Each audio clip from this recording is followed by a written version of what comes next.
Apologies for my abrupt disappearance once more. I feel that all of my videos in this tutorial will be split into 2 or perhaps 3 subdivisions.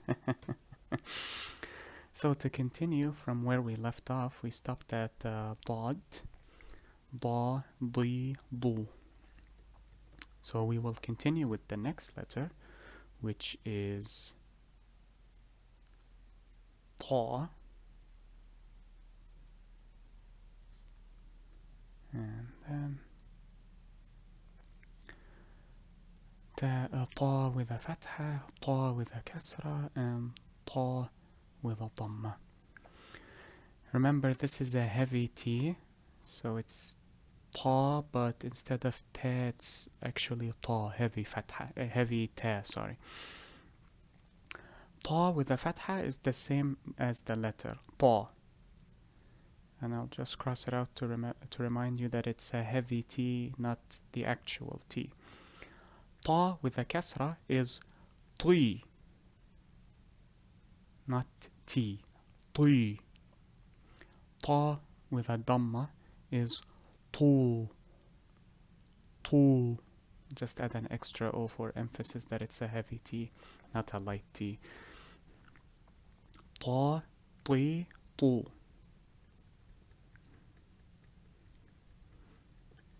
Okay, remove.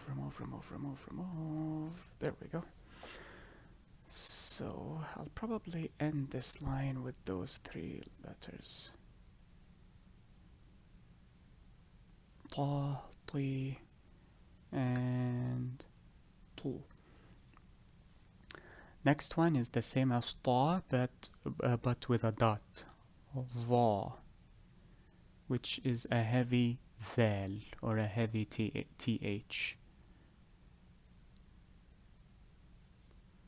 Va, da, and da.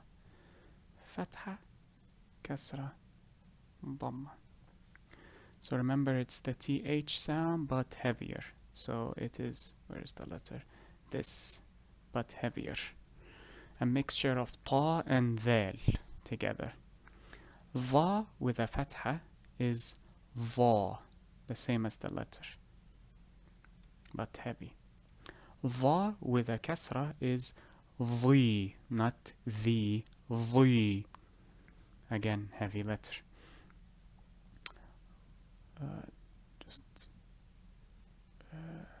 The dot looks, there we go. Va with a dhamma is vu, vu. Again, heavy, not light. Alhamdulillah. Okay. Let's see. Yeah, we'll write that one right here. So, va with a fatha, va with a kasra, and va with a dhamma. Next letter we have is ayn. And remember, small head, large body. Looks like a 3, but instead of pointing or opening left, it opens to the right. A mirror image. Fatha, kasra, and dhamma. I do not think I can transliterate this because ayn is written with an A, so this is how they spell the letter. However, the A sound is the hamza sound, and that is incorrect. So I will not write a transliteration even if I cross it to avoid confusion. So ayn with a fatha is a. Ayn with a kasra is I. And ayn with a dhamma is u. A, I, u.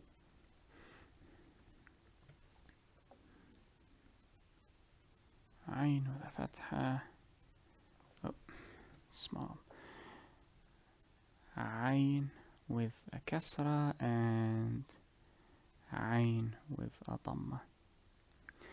Next we have عين's brother, which is غين,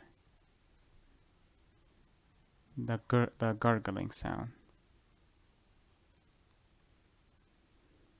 فتحة كسرة ضمة, and that is the GH sound.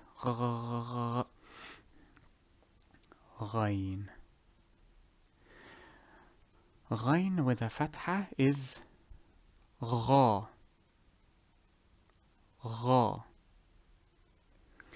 غين with a كسرة is غي, not gi, غي. غين with a ضمة is غو. غو.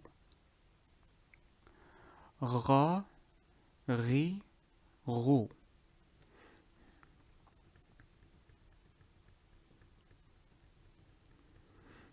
Remove. And so I think I will stop filling the lines here and scroll downwards. And let me scroll downwards. Oh, ran out of space. Okay, so I'll start a new one then.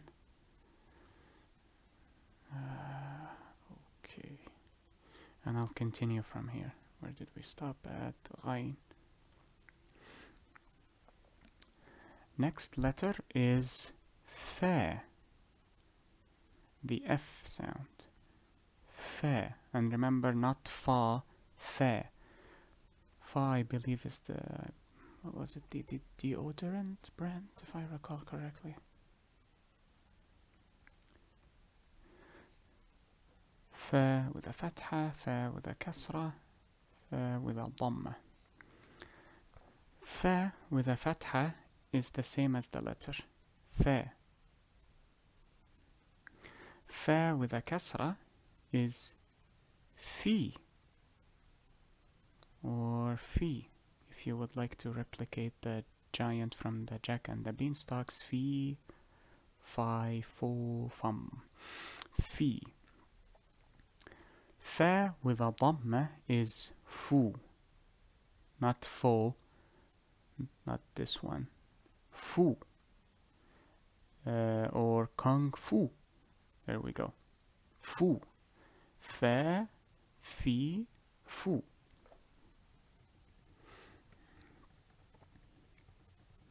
So let's add it to the list. There we go. Fa,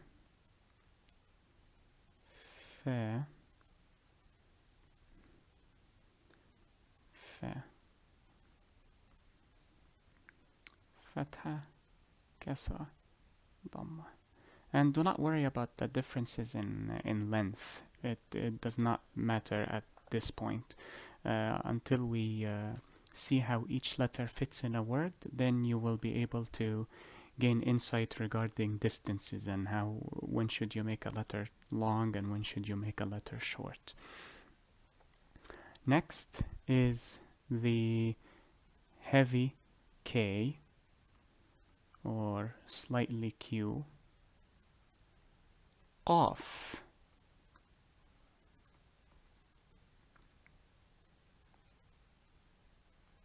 And remember, it's a circle below the line and then turn.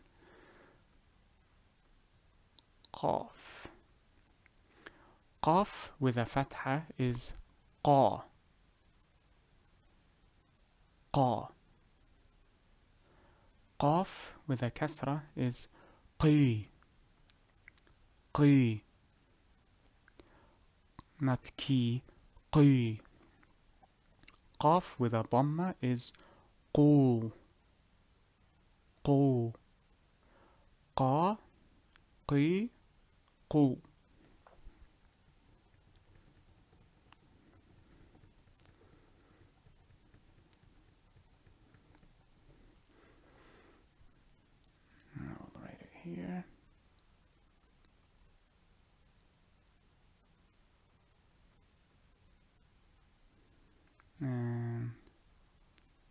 Qaf with a Dhamma.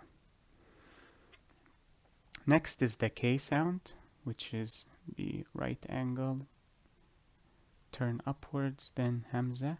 Kaf. The Ka sound or the K sound.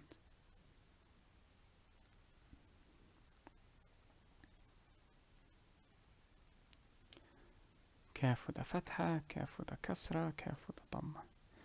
Kaf with a Fatha is Ka. Ka. Kaf with a Kasra is Ki. From Dragon Ball. Or the word Ki itself. As in Keyblade, like Kingdom Hearts. Kaf with a Dhamma is Ku. Or Ku. Just like you're trying to say cuckoo. That is the Kaf with a Dhamma. I believe that is a type of bird as well, cuckoo. I'll have to double check.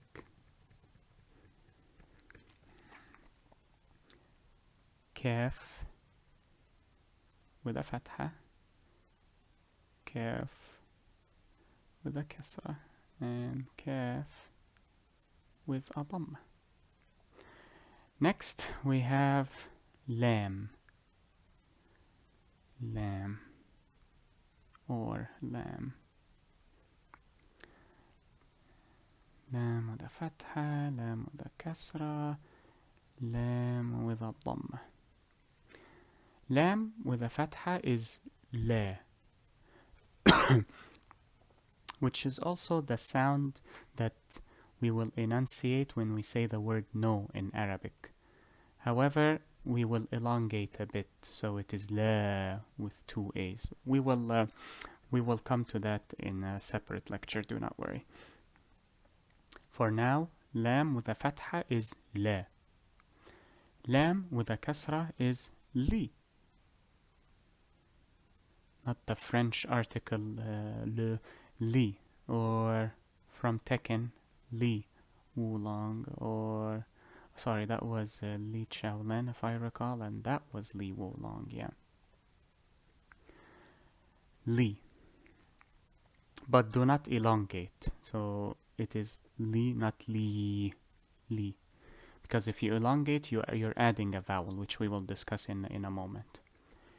Lam with a Dhamma is Lu, or Lu. As if you're saying loot, but without the last two letters and without the elongation. La, Li, Lu. And I sound like the code word for Patriots in Metal Gear Solid, La, Li, Lu. So, Lam with a Fatha, Lam with a Kasra, and Lam with a Dhamma. Next letter is the letter Meme. And yes, the internet meme, yes, I know. I come to expect these jokes from people that I teach. So, Meme with a Fatha, Meme with a Kasra, Meme with a Dhamma. Meme with a Fatha is Ma, not Ma, Ma. Meme with a Kasra is Mi, as in the accusative form of I, me.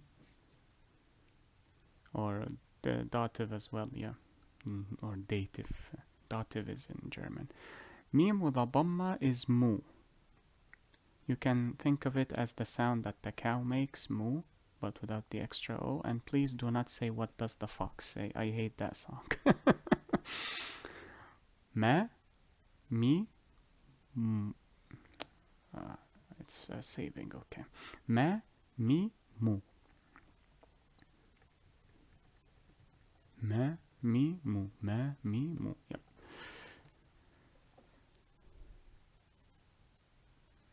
Ma, Mi, To help with the diacritics, I probably should have mentioned this at the beginning of the video. I apologize for that. When you are pronouncing a letter with a fatha, part your lips vertically. Do not part them horizontally. So it is ma, not ma. Ma. With a kasra, you will have to widen your lips horizontally, so it will be me. You will be smiling, and I hope you always smile. You will be smiling when you enunciate kasra. And with a dhamma, you will be pursing your lips. Moo. Moo. And that applies to all letters, of course, not only me. Next letter is noon. The 12 p.m. letter. So, you with a dot, you with a dot. Fatha, kasra, dhamma. Noon with a fatha is na. Not na. Or maybe they say na, but without the H. Na. Noon with a kasra is ni, which I believe is a conjunction in Japanese. Noon with a dhamma is nu, not no. I will not write this to avoid confusion because you might say no. It is nu, as in nu metal. Yeah, it's somewhat different than new because you can hear a Y sound there. So it is new.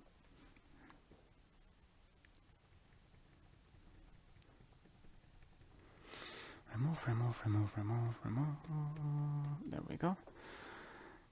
So, noon. Oh, that's a really terrible half circle. Noon with a fatha.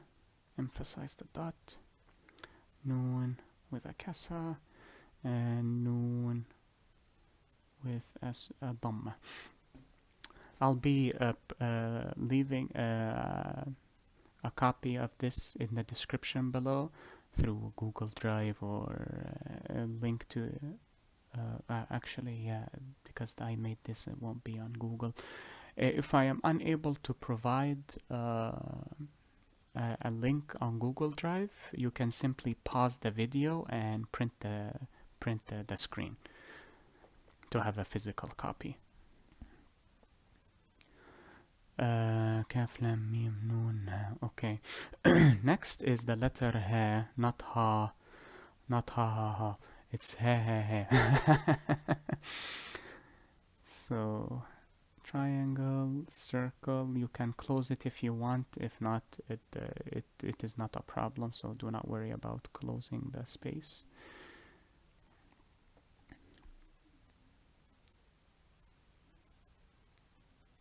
Dhamma. Ha with a fatha is the same as the letter's name. Ha. Ha with a kasra is he, the pronoun he. Ha with a dhamma is who. And to differentiate it from the Christmas melody, I will write the question word who. Ha, he, who.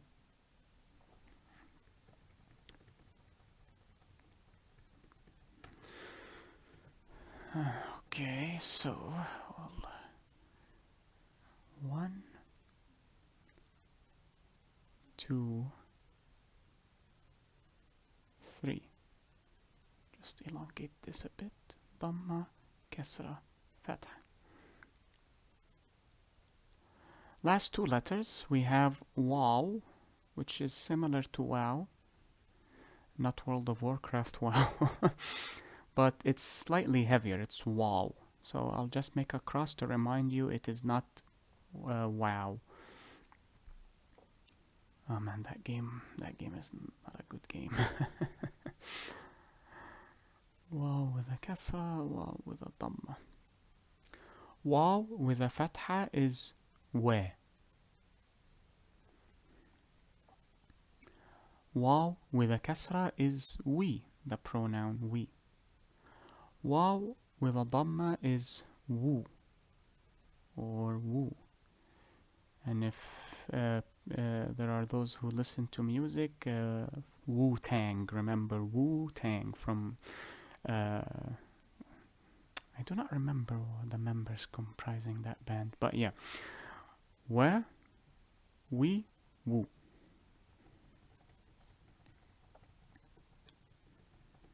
So, and this is the second vowel. Originally, the letters were organized differently, the alphabetical order, but I am providing the alphabetical order that is common in modern day, instead of giving you an ordering system that is rarely used, to avoid confusion. Next we have the Y sound, the Y, which looks like a duck of sorts. Gigantic S with the line here that separates the head from the body. And remember the 2 dots.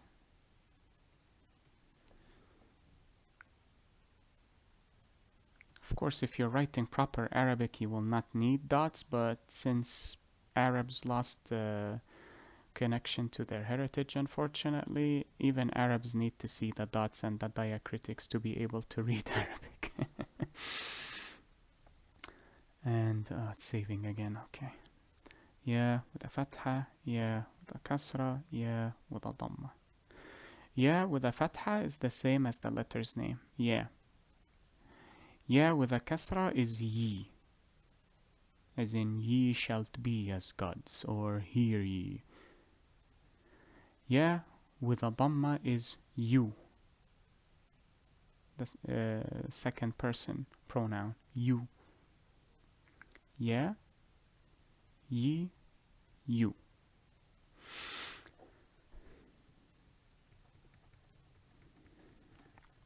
Looking at this reminds me of the beginning of the Offspring song, All I Want. Okay. Ya, ye, and you. And there you have it. All the letters with their respective diacritics. For Hamza by itself, if you're writing it on the line, it will apply in the same manner as Alif with a Hamza, except they're all on the line. Or there are different types of Hamza that you will find at the edge of a Ya or atop a Waw. But the only exception where the Hamza is written below the line is if it is with an Alif and there is a kasra beneath it. Other than that, everything applies in the same manner. So as we said with Alif, this is A, this is E, and this is U. Remember, the sound you hear at the beginning, that is caused by the Hamza, not the Alif. I'll write the Hamza as well. Hamza, Hamza, and Hamza. Fatha, A, E, U. Fatha, Dhamma, Kasra. And there, we covered all the letters with their diacritics. Now we will move on to the 4th type, which is the Sukun. Then we will cover the fusion, followed by the special letters and identification of vowels. So I'll leave this open to give you time to save it in case I am unable to provide an electronic copy. Then I will open a new sheet for the Sukun. With the Sukun, you do not need to write all the letters with the Sukun on top because it will be the same. So let's say I have a Ba with a Sukun, it will be on top. Ta with a Sukun, it will be on top. and so on and so forth. So you do not have to write all 28 letters with the sukun. You can if you want to, of course. If it would help with remembrance or memorization, it is up to you. But what I will do is, because it is difficult to pronounce a letter with a sukun, what we will do is we will add a hamza or an alif with a hamza and a fatha before the letter. The diacritic sukun, in Arabic the word sukun means stillness, which means that the letter is still, as opposed to the other diacritics. They are called haraka, and it is not haraka, it is ha with a ha. So I'll just do an X here to remind you it's not the ha, it is the ha. Haraka, which means movement.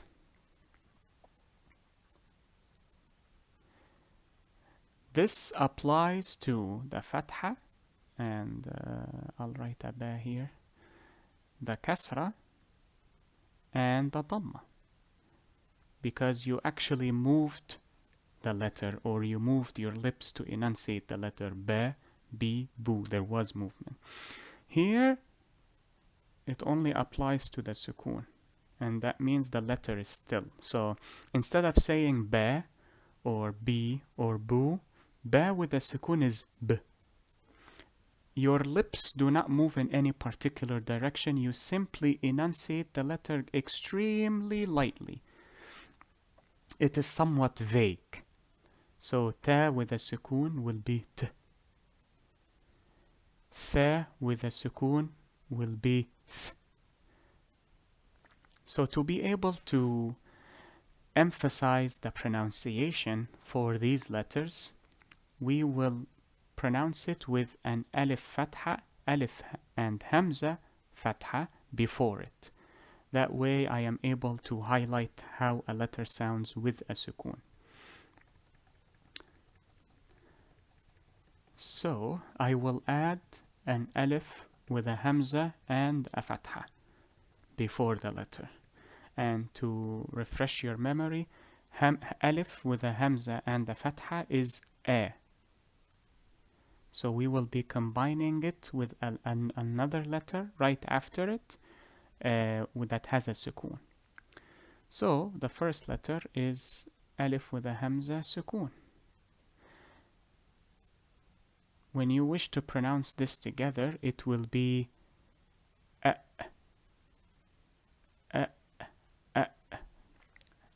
Hamza with a sukun is that glottal sound. So when we start with practicing pronunciation with a sukun also highlights the letter's exit or articulation point. Because when you have to pronounce it with a sukun, that is when you actually use all the muscles in the area of the articulation point. So alif with a sukun is a, which is the apostrophe you see in English text. A, the glottal sound. Next is ba. Ba. Okay, that is slanted. Ba with a sukun is oh wait, I need the eraser. Ba with a sukun is ab. Ab. See, with the sukun you simply enunciate the letter very softly or vaguely if you wish. Ab. You do not say aba, abi, abu. No movement, no haraka. Only sukun, stillness. Ab. And you stop. Ab. You do not part your lips vertically or horizontally or draw them together. Oh, no movement whatsoever. Ab.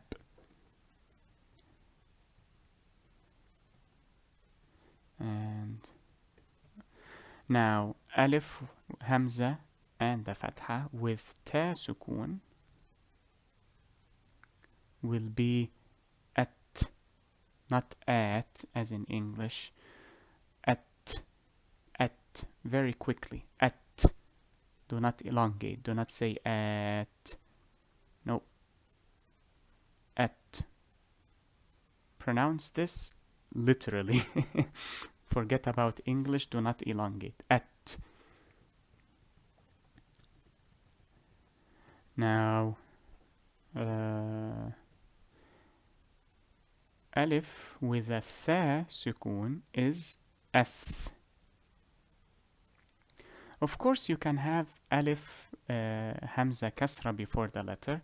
Normally, when I teach, I tend to teach with the fatha, but you can say ith instead of ath, or if it's a dhamma, uth instead of ath, and so on and so forth. So, if it's an alif dhamma tha sukun, it would be uth. The same principle applies. We're simply trying to enunciate the letter with a sukun to hear how it sounds.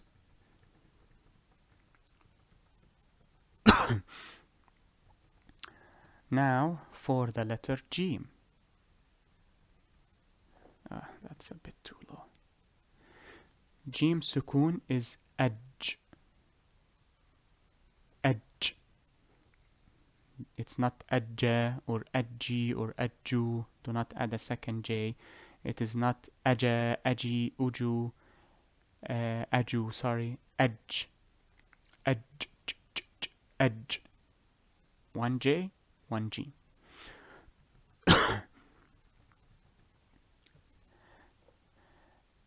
Alif with a ha sukun is, it is not or ah. Remember, the H is incorrect. It is ah. Like the name Ahmed. It is not Ahmad. It is Ahmed, and then the rest of the word. Ah. Now with the kha sukun, it would be akh, akh, akh, akh, akh.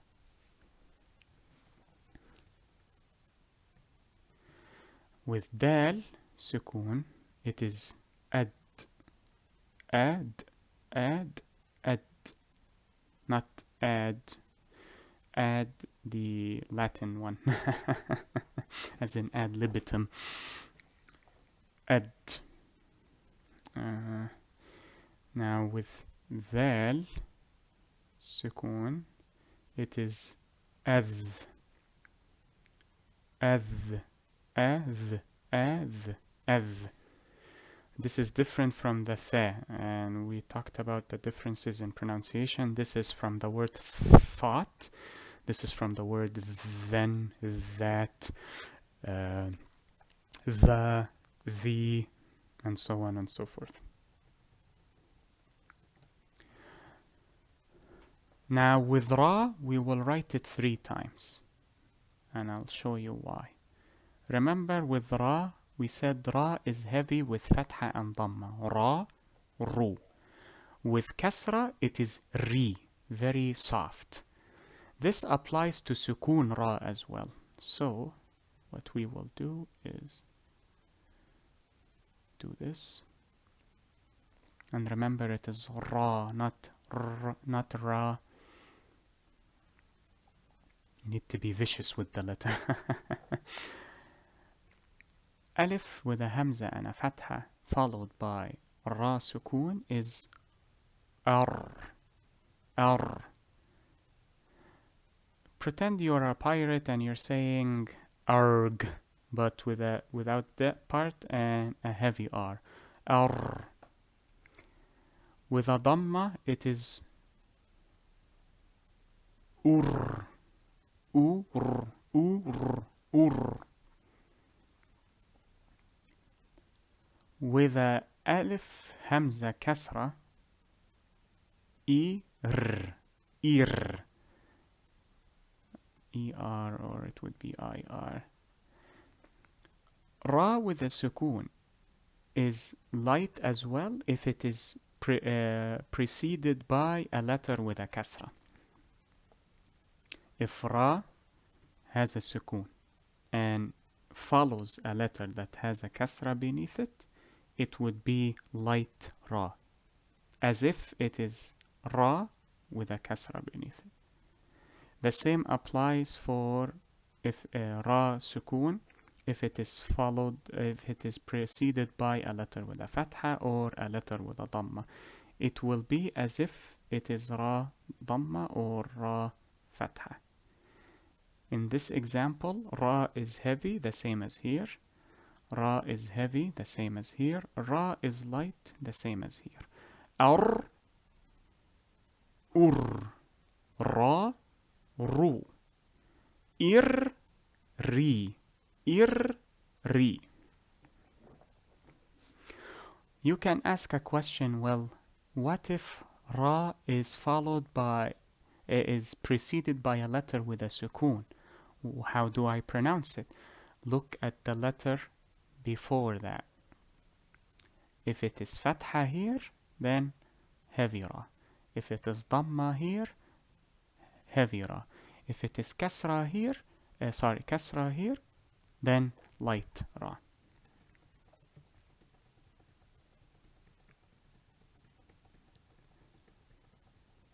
We will take examples, of course, with words that have different variations of the tashkil later on. I think it will be the end of the video series, so do not worry, we will have practice. Okay, after you save, where did we stop? Ra. Okay, so we have alif, hamza, and fatha with zay, the z. That would be as. Not as. Again, do not elongate. Forget that it says as. Read it literally. As. As. No elongation whatsoever. As. As. As. Oops. I need to keep this one alive. Sin. Sin sukun. That is S. Remember, sin is the S sound. I do not want to write this because you might remember it as us. It is not S. S. S. S. If it helps, pronounce each letter individually. Alif with a hamza and a fatha is A. Sin sukun is S. S. S, S. And I hope you have not made association with a derogatory word that resembles an animal, or that also connotes for an animal.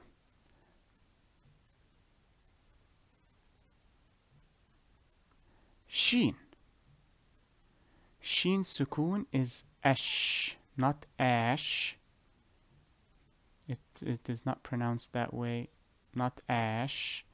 Ash. Ash. Ash. Ash.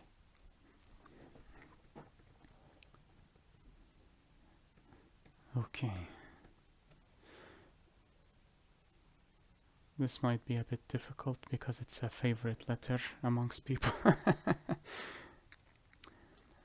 I will not be able to transliterate it, unfortunately, because, like I said before, Sod does not exist.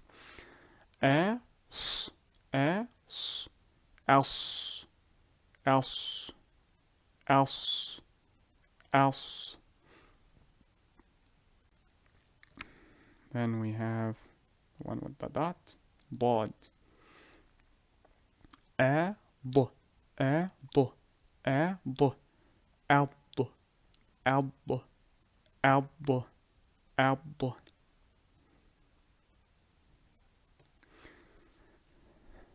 Now comes the heavy ta, which is ta. And the cursor is not out saving again. Okay. أعط أعط أعط عط عط عط عط عط عط. Now with the dot and sukun. أظ أظ أظ أظ أظ أظ.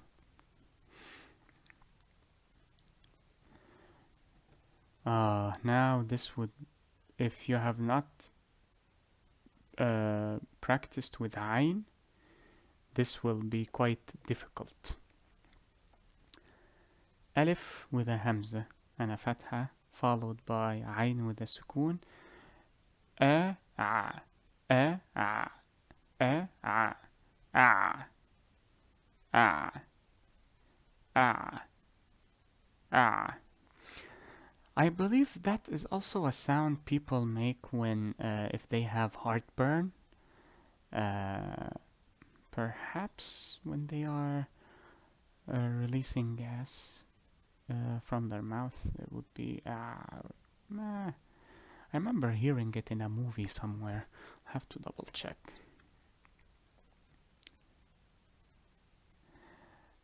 Ghain sukun. Alif with a Hamza and a Fatha, followed by Ghain with a Sukun. A, G, A, G, A, G, A, G, A, G, A, G.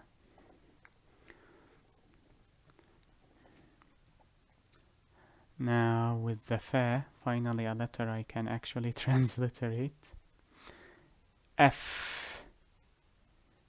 F, F, F, F, F. Then for Qaf, this will be a bit difficult as well. It is not Ak. Maybe I shouldn't use the Q because people might believe it's pronounced as a K. A, Q, A, Q, A, Q, Aq, Aq, Aq, Aq. Next we have Kaf.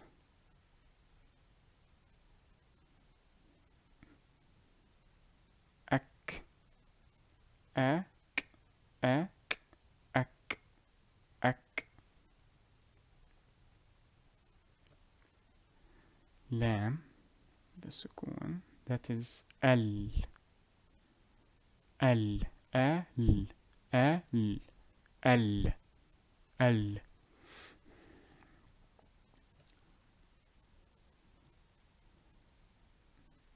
Mim sukun is Am, Am, Am, Am, Am. And as we said before, adding the alif with a hamza and a fatha is to simply help with pronouncing a letter with a sukun, nothing more.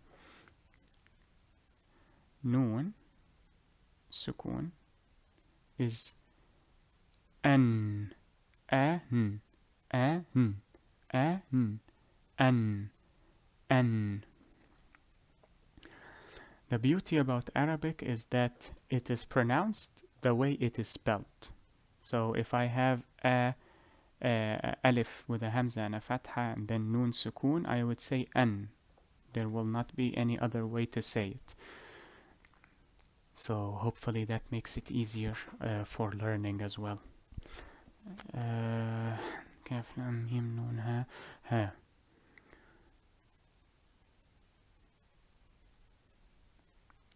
Here it is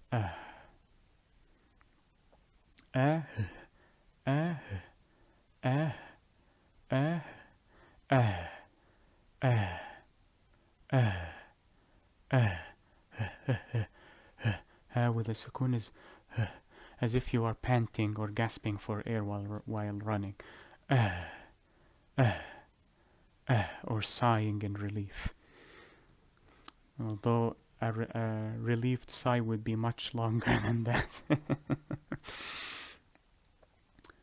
Now with waw sukun, it is أو أو أو أو, not أو أو أو أو أو أو.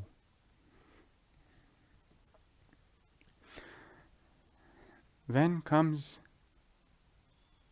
ya sukun. That would be ay. It is not I, as in I, sir. No, it is ay, ay, ay, ay, ay, ay, ay, ay. Now for the last type of diacritic, which I do not like to consider it as a type because it is a fusion of two pre-existing types of diacritics, and that is the shed.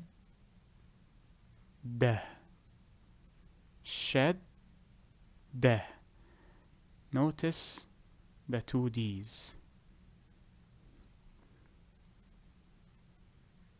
Normally in Arabic, if you hear the letter twice, the letter is called, we refer to the letter as emphasized or giving it importance. This type of tashkil is called shadda. The reason I placed a hyphen between it is to highlight the difference between shad and da. Because normally when I teach it and I write it as one word, people say shada. No, you have to emphasize the two D's. Shadda. And it is drawn as such, the head of the scene, or a W, a very small W. However, since we said it is a fusion, it does not come by itself. Let us take the letter B, for example. With a shadda, it will always come with one of the three motive diacritics, or the harakas. So it would be ba with a fatha, shadda and fatha, or ba with a shadda and dhamma, or ba with a shadda and kasra. It does not come with a sukun. We will see why in just a moment. For the shadda and kasra, it is sometimes written as this. You put the kasra beneath the letter and the shadda is at the top of the letter. Or sometimes, although it is rare, shadda and a kasra beneath it. But to avoid confusion from here onwards, I will write it as this, because this is the correct way. But now you also know that if you see this, do not be confused. If the kasra is beneath the shadda, it is not a fatha, it is a kasra, because as you see, the diacritic always lies atop the shadda. So if it is beneath the shadda, it is automatically a kasra. But this is the most popular or the most common form you will see in books. So I will be using this form for the remainder of the tutorial series, God willing. Now let us see the story behind the shadda. Let us take the name Prophet Muhammad's name. Some wonder, is it written with one M, two M's, an A or a D? Firstly, it is not ha, it is ha. So it is Muhammad, not Muhammad. Secondly, it's with an A, Muhammad, because it's a fatha, not a kasra. It's not Muhammad, it is Muhammad. Just as it is written in, I believe, the Torah and the Bible. It is written as Muhammadim.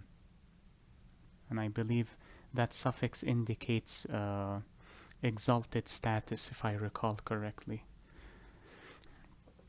Now, let us write this word You do not have to understand how the letters look in a word just yet. We will cover that in the upcoming lecture. For now, I just want to cover how a shadda functions.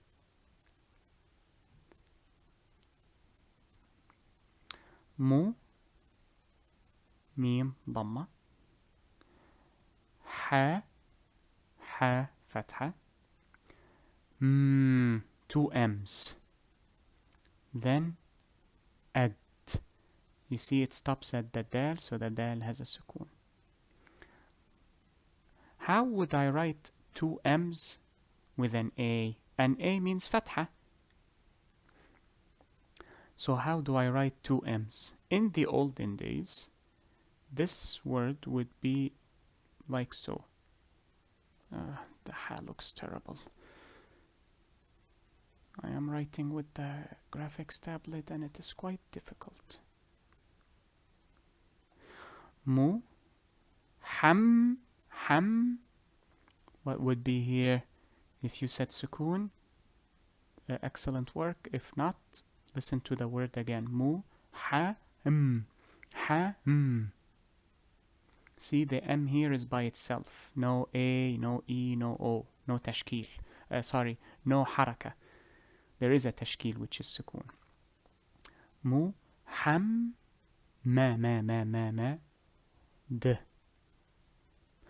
To avoid elongating the word with two letters, the shadda was constructed. Now, what does the shadda do? It fuses the two letters into one letter and also fuses the two diacritics into, I guess you could say, a fused diacritic. I do not want to say two diacritics. Just remember, with a shadda, it must be the same letter twice. So M, N, and so on and so forth. If there are two letters, you cannot make a shadda. They must be the same letter. So you must hear the letter twice. 1, 2. Muhamma. So the fatha is kept the way it is. But what do I do with the sukun? You replace it with the shadda. So here is how I will write. I will do this and I will do this. This tells the reader, this part right here, tells the reader that this meme is actually two memes. One with a sukun and one with a fatha. And as you have noticed, the sukun letter always comes before the haraka letter. Sukun will always come first. You will never see this. Or you will see it, but you cannot do a shadda here. That is what I meant. The sukun always precedes. So let us erase all of this. Now, how do I pronounce a letter with a shadda? We will combine what we learned for sukun and the haraka diacritics or the motive diacritics together. You know what? Let me erase, or actually I will keep it and I'll write the word again here, but without any annotations. Okay, so if you would be so kind to repeat after me. And I will write it here with the two letters. Mim, dal. Sukun, fatha, dhamma.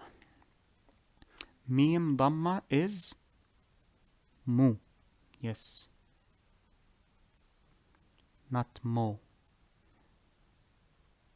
I despise it when people say mo instead of Muhammad. Ha, fatha. Actually, I'll just make a line. Ha, fatha is ha. And I will cross this out because it's not ha, it is ha. Mim sukun. So it's saving again. Mu ha mu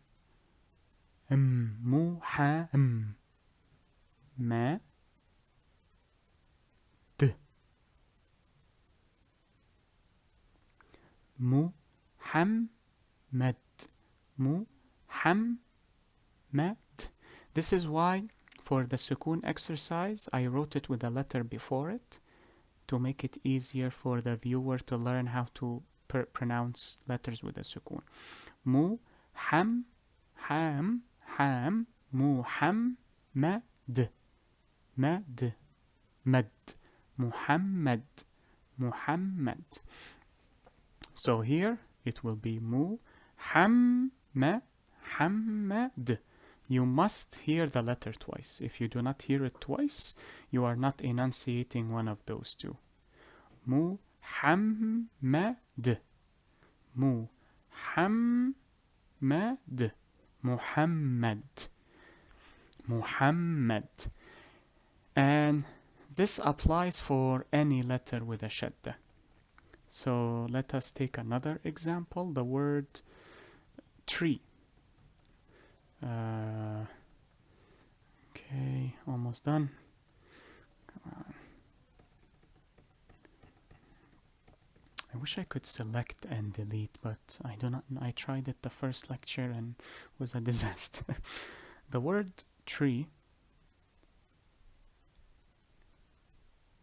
is she.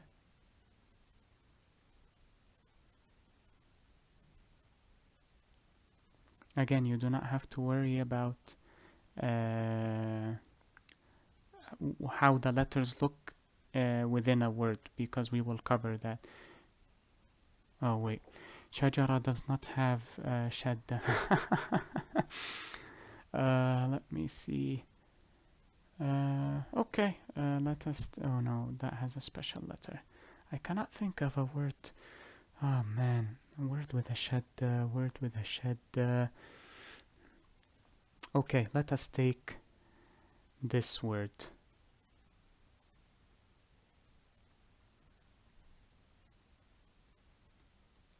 Traveler.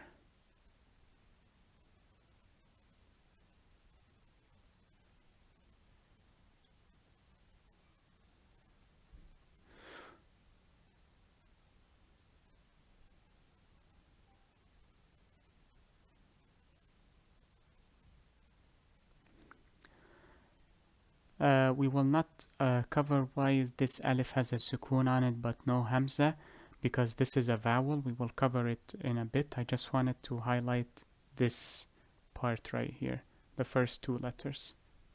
This will be written as follows.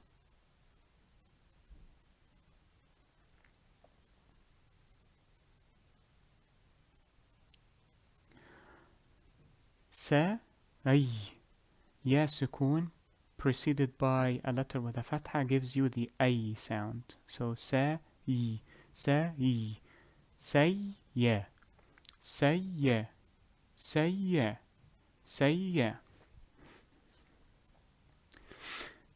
And that is it with regards to shadda.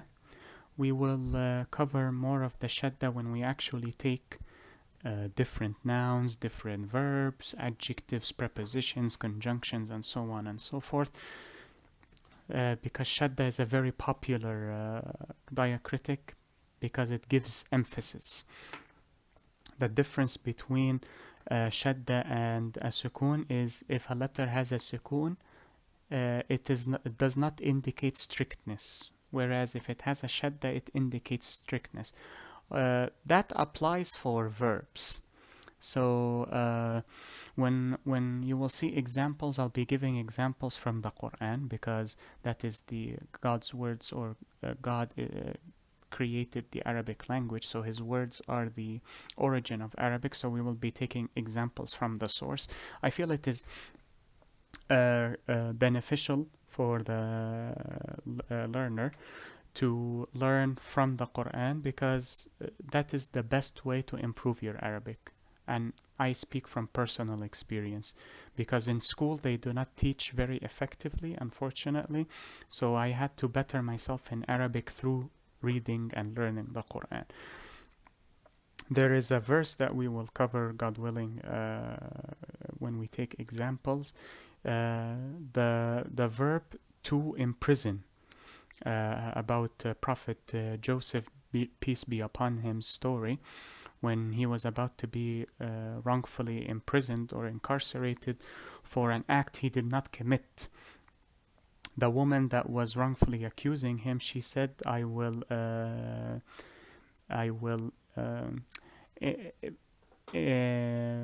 the actual phrase is, I will imprison him and I will make him and I will humiliate him. For the imprisonment part, there was a shadda to indicate that she is actually confident that she can imprison him because she was married to a minister. But for the humiliation part, the verb did not have a shadda, it had a sukun only, which indicates the uncertainty. She is certain that she can imprison him, but she is uncertain if she can humiliate him, because Prophet Joseph is a man of high stature, high rank, so affecting him emotionally or mentally is a difficult, if not impossible, task for her because of how pious he is. So that is why she was uncertain. You can deduce certain definitions and certain connotations when you read Arabic just by looking at the diacritic. You do not have to read the entire sentence. If you just read the diacritic and see, like the example I provided, the shadda here means that she is completely certain. If I was an author writing a novel, I would have to describe her tone and describe the inflection and describe her expression to tell the reader how she is acting or reacting in this situation. Whereas in Arabic, and because of course Quran is the words of God, so it is miraculous by nature since it is not written by man, you can discover certain treasures or miraculous treasures when reading. Okay, now we will cover the vowels first, since we tackled the diacritics. Now we will cover the vowels, and after the vowels we have two special letters, and then the lecture will be over. And I apologize if I took too much of your time. I am trying to be as thorough and comprehensive as I can. Now for the vowels, we have alif without a hamza, without an accent, alif by itself, waw, and yeah. Now, we mentioned in the first lecture that because Arabic is a lectionis matris, or matris, I do not know Latin very well, the vowels function as consonants and vice versa. So how would I be able to identify if the alif in the word is an alif vowel or an alif consonant? And how do I identify how would I pronounce the vowel? If an alif has a sukun and is followed by a letter, I will refer to the letter as a hyphen, is preceded by a letter with a fatha, the alif here is a vowel. If it is following a letter that has any other diacritic besides an alif, it is automatically a consonant. Remember, the fatha is a derivative of the vowel itself, so it must the diacritic must precede its respective vowel for the vowel to become a vowel. The same applies with waw. If waw has a sukun preceded by a letter with a dhamma, this is a vowel.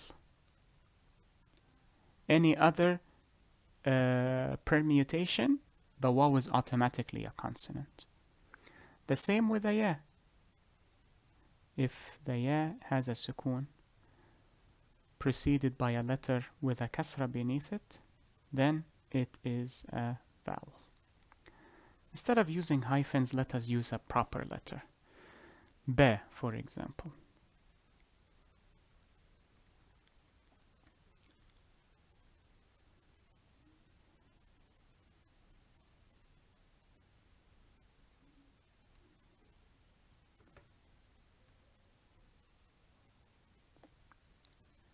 And do not worry, we will cover how to draw the letters in the upcoming lecture, God willing.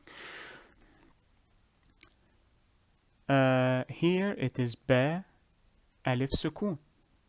So alif here is a vowel. Why? Because it has a sukun and is preceded by its diacritic, which is the fatha. So how would I pronounce this knowing that the alif is a vowel? This is the long A, as they call it in English.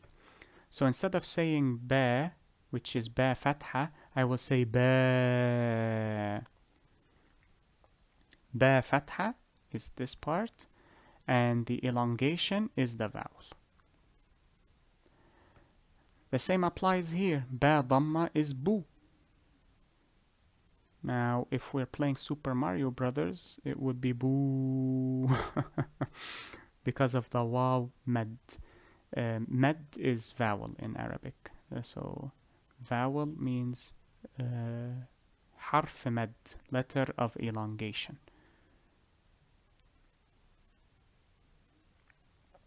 Harf means letter, and med means vowel, elongation, which is a vowel or prolongation. It is up to you. So here is the ba dhamma, bu, and since this waw is a vowel, how did we know it's a vowel? Because it has a sukun and is preceded by its diacritic dhamma. Ooh, boo. Lastly, this ya is a vowel. How do we know? It has a sukun and is preceded by a letter with the ya's diacritic. Ba kasra is bi. Now, with a ya med or a ya vowel, it would be b. Of course, it is not elongated that far. Elongation normally takes about a second or 2 seconds. So ba, or yeah, about maybe between half a second to 1 second, possibly even push it to 1.5 seconds. Ba, so ba fatha is ba. Ba fatha followed by alif med is ba. And we will cover different examples with vowels in the upcoming lectures. So I will also save this for you if you would like to save it. So lastly, before we end this lecture with my beloved brothers and sisters watching this, lastly we will cover special letters.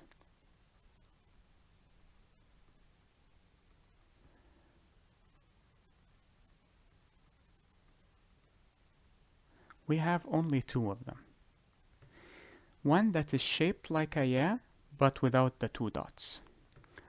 One that is a circle with 2 dots atop it. This ya shape is actually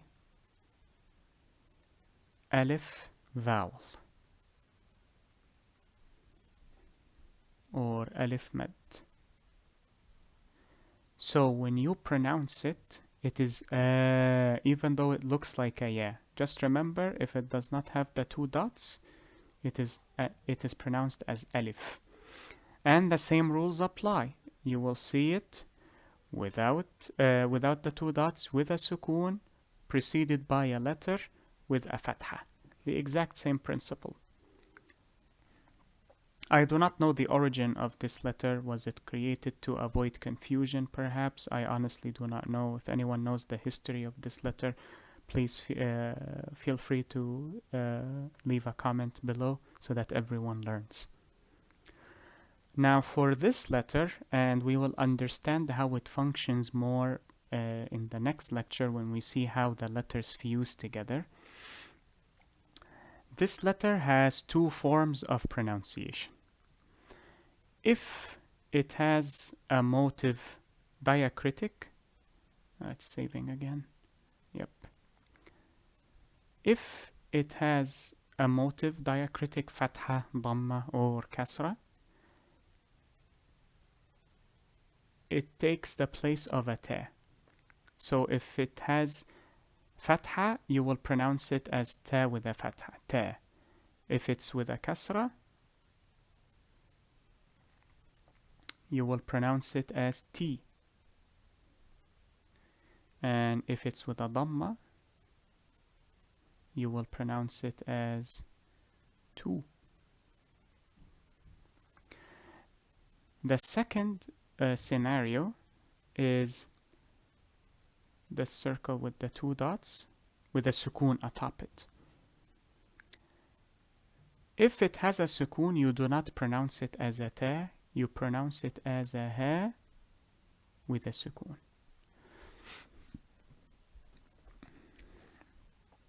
And because this has two dots, the same as ta, the letter is called ta.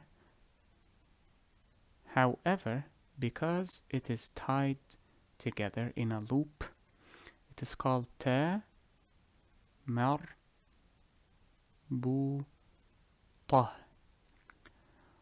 Marbuta means tied together. So to refer to it from here onwards in the lectures until the foundation of Arabic is established fully, we will refer to it as tied ta, which is the literal translation. Ta marbuta means tied ta. And in Arabic, the adjective comes after the noun, the same as French. As opposed to English and German, where the adjective comes before the noun. So ta marbuta literally means tied together into a loop. This letter, we will call it alif. Actually, I prefer this spelling. Alif maqsura.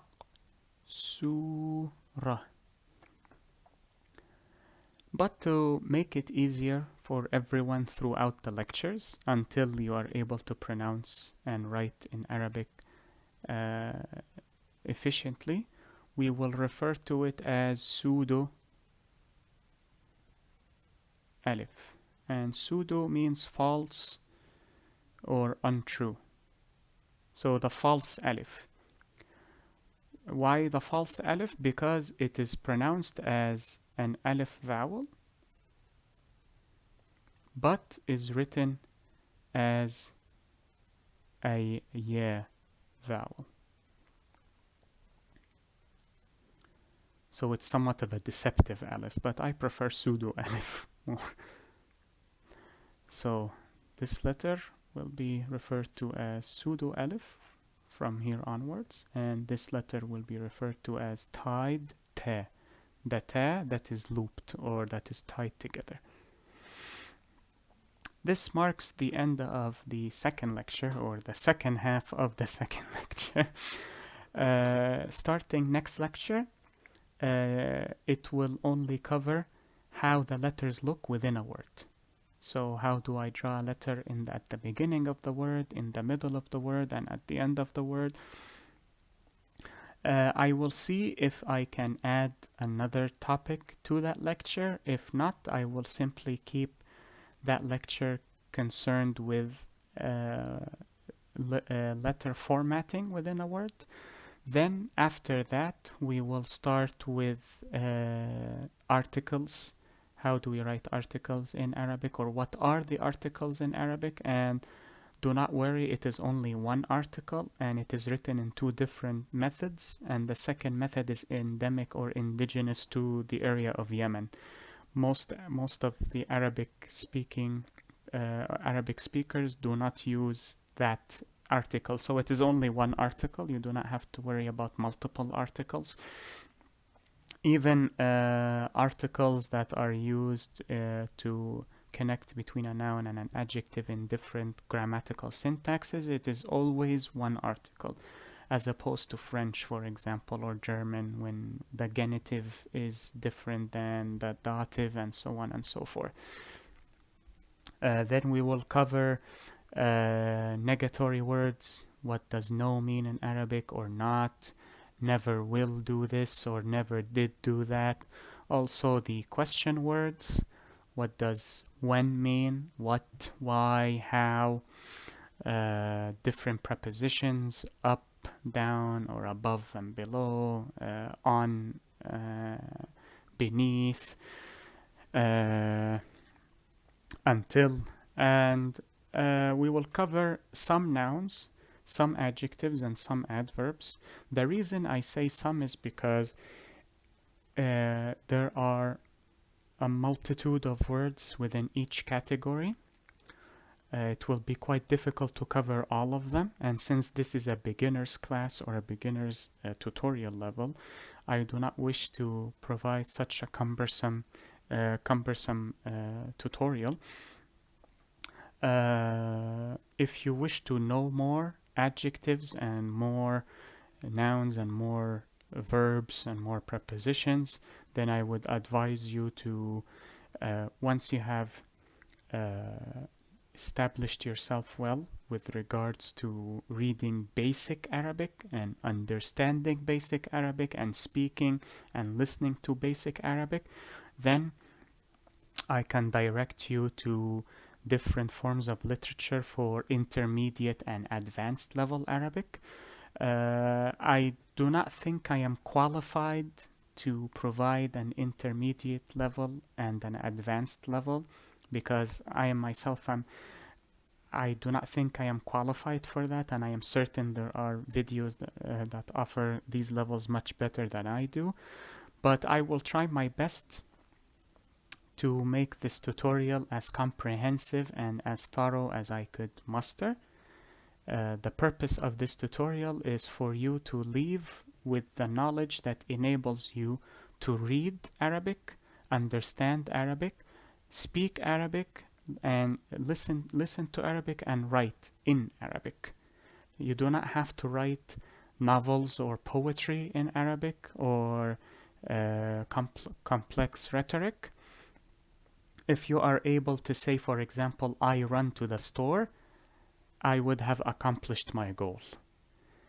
We will also cover sentence structure, do not worry. We will cover basic nouns that you would expect to hear from common or casual conversations, such as store, for example. Common verbs, I eat, I drink. We will also cover past tense, different tenses, but the verbs lecture will be its separate entity to avoid any confusion. So we will cover future tense, past tense, present tense. Past participle does not exist, so do not worry about that. And future tense is extremely easy. There is a more complex form for future tenses, but we will not cover that to avoid overwhelming you. It will only be future, past, present, future, and the imperative form of verbs, the commands.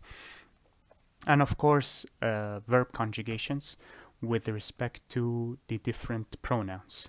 So in the next lecture, it will be the shapes of the letters within a word and possibly the pronouns. I will see the flow of the lecture. If it is taking too long, I will simply stop with the letters. If it is a short lecture, we will cover the pronouns as well. How do you say I? How do you say you? How do you say we? And so on and so forth. I hope this lecture was beneficial and helpful to the viewer. And if I have forgotten anything or if I have made a mistake, please correct me so that I can correct it and provide the viewer with the correct information. Well, I hope I see you soon. Enjoy the rest of your day. Be safe and take care.